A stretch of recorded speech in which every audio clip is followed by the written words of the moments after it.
and today I would like to talk to you about team building. I'd like to walk you through an activity called 6-3-1. Now we all know that as parts of teams there are different roles. Some people may be starters, some people may be second string players, some players may be practice players depending on the level of the team. Although each different player has a different role, it is important that everyone is included in team games and team situations. The object of the activity called 6-3-1 is teamwork, to work on making sure that everyone is included during games and on communication. For setup and equipment for this activity, you need 2 equal teams. Additional equipment such as basketballs, volleyballs, or soccer balls can be chosen depending on the game that you pick. What happens is that you pick a game in which one team scores. There's 2 equal teams. So as I stated, basketball, volleyball, soccer are good options, and the games are played in their original rules. However, the way that the score is kept for the game is altered. So in an aspect to keep everyone involved and help the players realize that each individual is important, each player is awarded different points that will then be contributed to the team's score. So the first time that each individual scores a basket, a goal, a kill, depending on which game you pick, their team is awarded 6 points. And then the second time that each individual scores their team goal, they are awarded 3 points. And then all of the scores after that by that same player is scored as 1 point.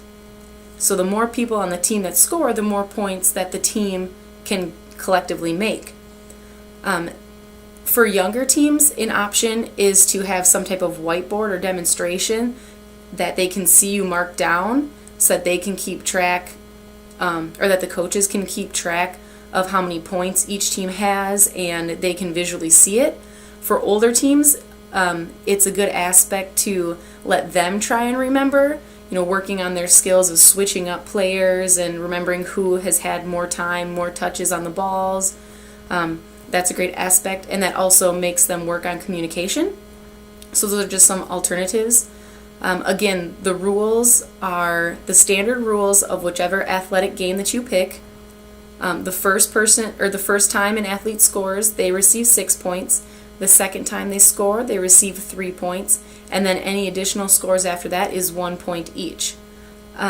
This game can be played multiple times, best 2 out of 3, depending on how many players are on the team or which type of game that you choose to pick.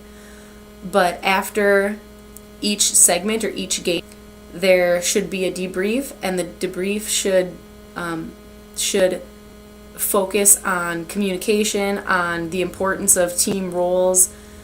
Some people debrief questions are: what did you like about this game, scoring, or what was challenging about it? How important was teamwork to this game? Did I get to contribute?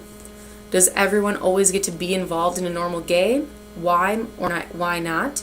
And then when is it important to include everyone in an activity, such as team building practices? What are some ways that you can help players to feel included? When you're leading this debrief, remember that the athletes should all get a chance to voice their opinion, and they all remind them that they need to be respectful to all of the other athletes.